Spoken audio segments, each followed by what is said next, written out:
এই মুহূর্তে হযরত শাহজালাল আন্তর্জাতিক বিমানবন্দরে আছেন আমাদের সহকর্মী মার্জিয়া মুমু। সরাসরি চলে যাচ্ছি তার কাছে। মুমু, বাংলাদেশের শ্রমবাজারের জন্য আরও একটি বড় দুঃসংবাদ, বড় ধাক্কা রেমিটেন্সের প্রবাহের উপরও।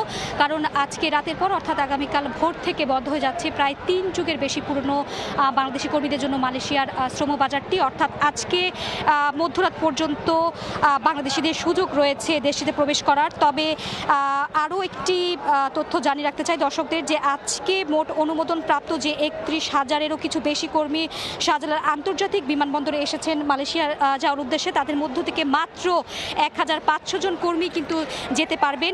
সকাল থেকে মোট 7টি ফ্লাইট এই মুহূর্তে শাহজালাল আন্তর্জাতিক বিমানবন্দর থেকে কুয়ালালামপুরের উদ্দেশ্যে রওনা হয়েছেন।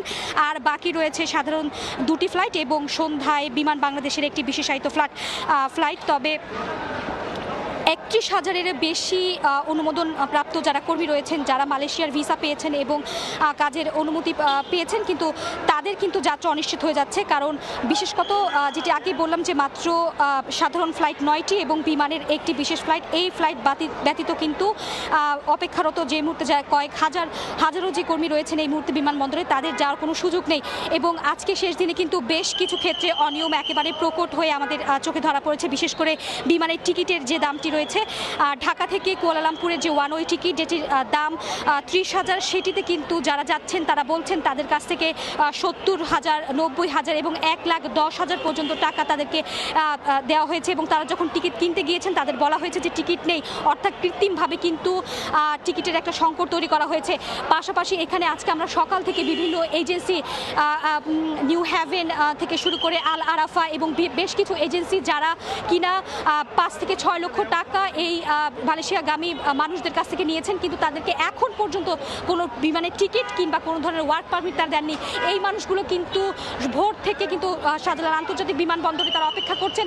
টিকিটের অভাবে কিন্তু তারা ভেতরে ঢুকতে পারছেন না।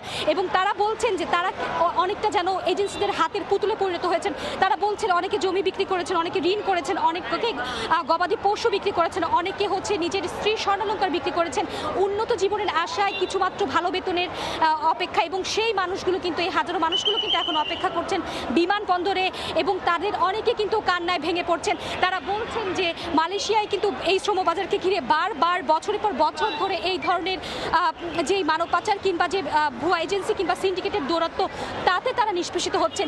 একটি বিষয় দর্শককে বলে রাখবো যে মালয়েশিয়ায় বাংলাদেশি শ্রমিকদের জন্য শ্রমবাজার বন্ধের ঘটনা কিন্তু এই প্রথম নয়। এর আগেও 2008 থেকে শুরু করে 2008 সালে প্রথমবার বন্ধ হয়েছিল।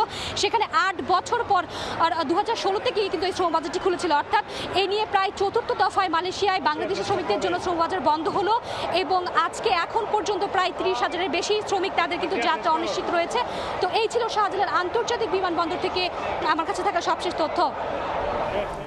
হযরত শাহজালাল আন্তর্জাতিক বিমানবন্দর থেকে আমাদের সঙ্গে যুক্ত হয়েছিলেন সহকর্মী মার্জিয়া মুমু।